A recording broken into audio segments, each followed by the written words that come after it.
はい、お羊座の皆さんこんばんは。アストロカウンセラーのターラです。いつも動画のご視聴ありがとうございます。今回は6月前半の星の動きとタロットリーディングをさせていただきます。それと6月9日に占星術&数秘術フェスというものがあり、私も参加させていただきます。これは今の私だからこそ伝えられる新しい占星術の見解を皆さんにもぜひご紹介したいなと思っています。これまでね、私の本を買ってくださったり、他の先生にも勉強されてきた方もたくさんいらっしゃると思うんですけども、知識だけで終わらずに今の自分にすぐに活かせる新しい自分を発見できるみたいな講座になればいいなと思っていますので、ご興味ある方はぜひ概要欄から詳細ご覧ください。では早速いきましょう。お願いします。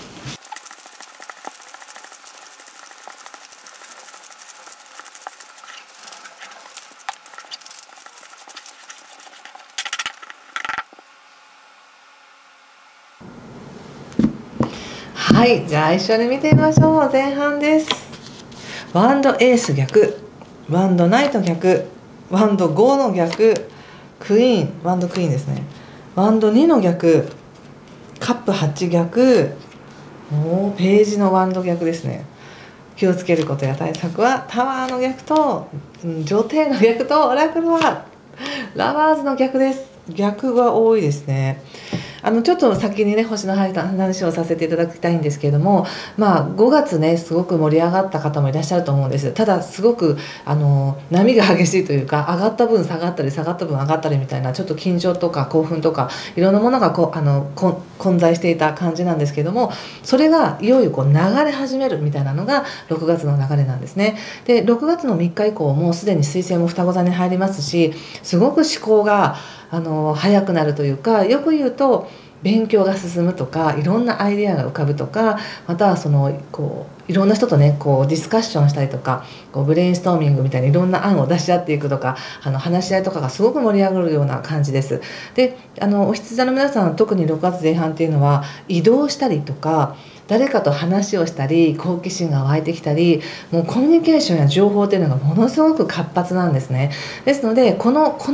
なんか情報の波を楽しめるっていうような時でもあります。そして6月6日が双子座で起こる新月なんですけども、この新月はとってもなんか優しいエネルギーなんですね。6月6日の新月だけのエネルギーでいうと、星座に関係なくその6日のエネルギーだけでいうと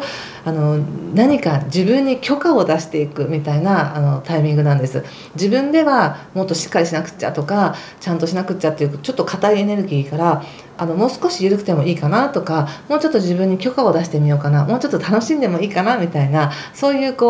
ほわっとした優しさが自分の中に入ってくるよっていうタイミングなので、おそらくお羊座の皆さんにとってはこの6月の前半にね、そういう優しい思考が自分に入ってきて、いいかな、やっぱりこれでもいいかなみたいに思ったり、それを誰かに伝えたくなったり、自分の思ってることを誰かに伝えたくなったり、移動したりとかして、非常に軽快で活発なエネルギーの中にいるっていう感じです。でその中で6月9日以降っていうのは、今までお羊座にあった火星がちょっと牡牛座に移動するので、少しペースを落としてゆっくりと何かを培っていこうとか、価値を固めていこうみたいな流れになってきます。そしてね、このカードで見るとやはりこれまでの流れのままによし行くぞとか頑張るぞみたいなエネルギーはすごくあります。なんか内側で燃えてる情熱をどこまで行動に移すのかっていった時に 100% その情熱のままに動けていないっていう感じがあります。でもそれはなんかご自身でちゃんとそれは分かった上でやってるのかなって感じがしますね。変に暴走するとか、お羊座の皆さんはね、目標を掲げたらそこに向かっていくのは得意なはずなんですけれども、なんていうかな、情熱のままになりふり構わず進んでいくとかではなくて、きちんと状況を見て無理のないようにやっていきたいっていうなんか大人な感覚がありますね。自分も無駄なね労力は出したくないし、それによって傷ついたりとか他者に迷惑をかけたりとかもしたくないので、しっかりとなんか大人な感覚、本当に子供の情熱でっていうんじゃなくて、大人な感覚で物事を進めているんだなっていう感じです。すごく状況をよく見てますね。うん、でこの流れっていうのは、プライベートでも人間関係でもそうだし、お仕事でも両方使えるんですね。仕事でもいい話が来た時にバッと乗るっていうよりは、よく状況を見て自分の立ち位置できちんと対応できるっていう感じもあります。でこのね6月の前半から、中旬にかけてなんですけど、何かをご自身の中でこう選んでいくみたいな、なんかそんな感じがありますね。自分の中で答えを出していこうみたいな、そんな感じかな。ちょっとこう考えてますよね。その自分のに素直に自分のこう感情とか感覚に従うというよりも、非常にこう状況をよく見た上で何が一番いいのかなっていうことを考えて、少し自分の感情っていうものを横に置いて、状況だけで考えてるって感じがしますね。そして何か一つを置いてどこかに行くみたいな感じがあるんですよね。でこれは決してなくしてるわけじゃないんですけれども、ちょっと一時保留にして自分の意識っていうのは違う方向に向けてるなって感じがします。いつもの自分とはちょっと違う世界に足を踏み入れるみたいな感じがありますね。そこに何かを感じたいんだみたいな感じがあります。慎重に自分にとって何が大事なのか、これからの自分の指針だったりとか、何かの答えを見つけたいんだって感じがします。すごくこう内的な旅っていうか、なんて言ったらいいのかな、こう内的な旅が始まるみたいな感じがあるんですね。でも決して悪いわけじゃないんです。現状が悪いから何かを捨てていくとかうまくいかないからではなくって、現状非常にバランスが取れていてうまくいってるんですけれども、自分の中で確かめながら進んでいきたい。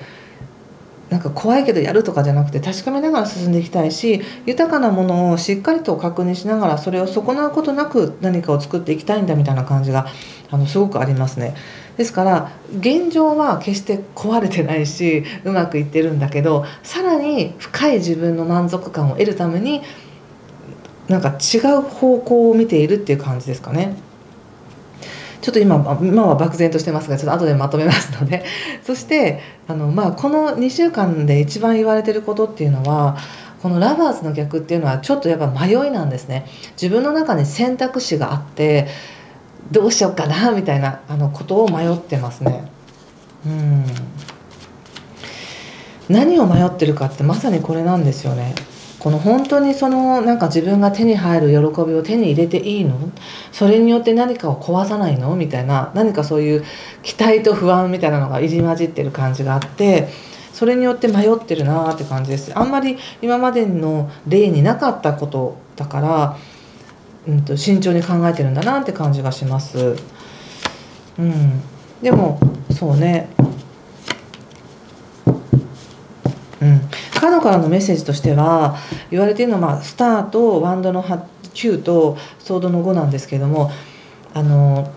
自分が理想と思っていたことや自分が夢のようだと思っていたこと、いつかこうなったらいいなとか、こんな現実があったらいいなって思うことが今目の前に来てるなら、それを受けてくださいと。そして準備がまだできてないとかってなったとしても、今の準備できてる今のこの状況だからこそ来てる話なのであれば、それを受けてくださいと。自分で勝手にその状況をいいとか悪いとか、これはこうだっていうふうに判断して、このチャンスを小さいものにしないでくださいみたいな感じで私は感じました。ちょっと今回はね、仕事のことと人間関係や恋愛のことに関してちょっと別途見てみたいと思うんですね。ちょっと全体の流れとしては非常になんかちょっと想定外の大きなチャンスが来てるからこそ、冷静になろうとして、もしくは状況をよく見て把握してすごく慎重になっている、そして迷っているっていう感じが出てるんですね。でその迷ってることに対してのちょっとヒントとして、まずちょっとお仕事のことを見てみます。皇帝とワンド8とペンタクルズ3なので、非常に仕事においては有益なチャンスが来そうですね。今までの自分のテリトリーとは違うところの話っていう感じがあって、ちょっと自分にはびっくりするような嬉しい話が来たりとか、もしくはそういう仕事に携わるチャンスがやっぱ来るんだなって感じです。でその話が来たら今度自分がもっとよっぽどエンペラーにならなくちゃいけないみたいな形ですごく自分へのプレッシャーも高くなるみたいなんですけども、カードから言われてるのは今のあなただから来てる話なんですっていう感じがあるので、もっと自分がすごい人にならなければいけないのではなく、今の自分でできることを今の自分でできる理想の形をやったらいいんだよっていう感じで思いました。そしてそれは一人で作り上げるのではなく、誰かと一緒に、作り上げていく、他の専門家と一緒に作り上げていくっていう感じがするので、何も一人で抱え込まなきゃいけないんだってことではないんですよと。なので今のご自身の中で迷いがあったり、まだ自分にはまだそのチャンス生かせきれないんじゃないかって思うかもしれないんですけれども、人一人じゃないよということと、今の自分だからこそできることは何だろうっていう形でできるところまでで OK っていう感じがしましたね。それを踏まえた上で判断していただけたらなと思います。それとあと人間関係や情報がね非常に今華やかな時なので、人間関係とか恋愛についてちょっと見てみますね。カップのキングとカップ3とソード10ということで、とっても人と関わる機会が大きいみたいなんですよ。で人と関わる機会が大きい分、なんか自分は人にものすごく良くしてあげなきゃいけないような気がしていたりとか、また人からの優しさもふんだんに受け取ると。だけれどもちょっと注意していただきたいのは、自分が望むようなことを言ってもらいたいとか、自分が望むような行動を相手がしてくれるというふうに想像してると、そうじゃないかもねっていうふうに言われています。あくまでも自分の頭の中でこうなってこうなってこうなっていくだろうみたいなストーリーがあるとしたら、その脳内劇場はその通りにはいかないんですよと。でそうなるべきなんだと思ってると自分が傷つくっていう感じなんですけど、物事はもっと有機的にその時その時のベストな形で行われるんだと思って少し手放してみるとか、人間関係においても相手を尊重してみるとかっていうふうにすると、そんなに落ち込むこともなく、楽しく過ごせるよって感じがするんですね。何か何でしょうね、関係性においての達成値って難しくないですか？なんかもう例えば好きな人がいてその人と付き合いますとかだったら、その付き合うということが達成値なのかもしれないし、長く付き合ってきましたっていう人だったらなんか結婚するとかっていうのが達成値なのかもしれないけど、今自分がどんな関係性を作りたいのかとか、人間関係においてもビジネスにおいても恋人とかにおいても、その達成値自体が若干あやふやで難しい。でそれがこうなってこうなってっていうふうなその段取りっていうのはちょっとここ置いといて、とにかくストレートに自分の感覚や願いっていうものを相手に伝えましょうって感じがします。相手はきっとこうなってこうなってこうなってではなく、私はこうしたいですみたいなことをはっきりと言っちゃう方がスムーズで、変に遠回りせずに向き合っていけるのかなって感じがしました。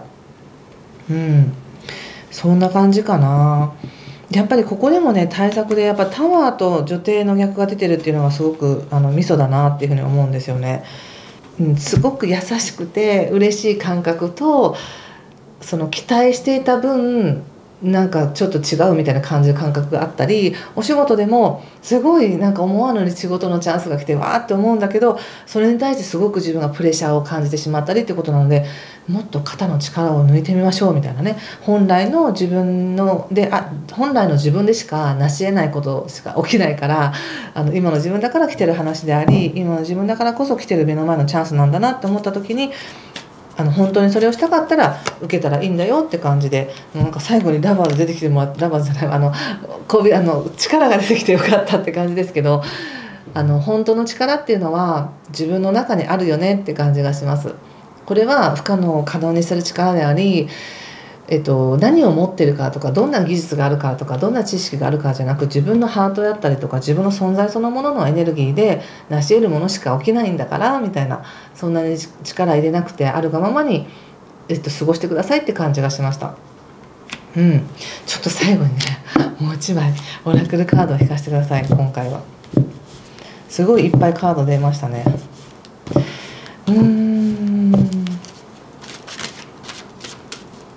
はいかなDon't compromise ということで、妥協しないでねっていうカードが出ています。このカードを見てね、何か思うことがあればご自身でも自分へのメッセージだと思って受け取ってください。妥協しないでね。はい。ということでありがとうございました。次回はね、また6月の中旬ぐらいに次の動画をアップしたいと思いますが、もし何かしら分かりましたとか参考になりましたという方は、ぜひいいねボタンやコメントで教えていただけると嬉しいです。またチャンネル登録もお待ちしております。ではまた次回お会いしましょう。ありがとうございました。失礼します。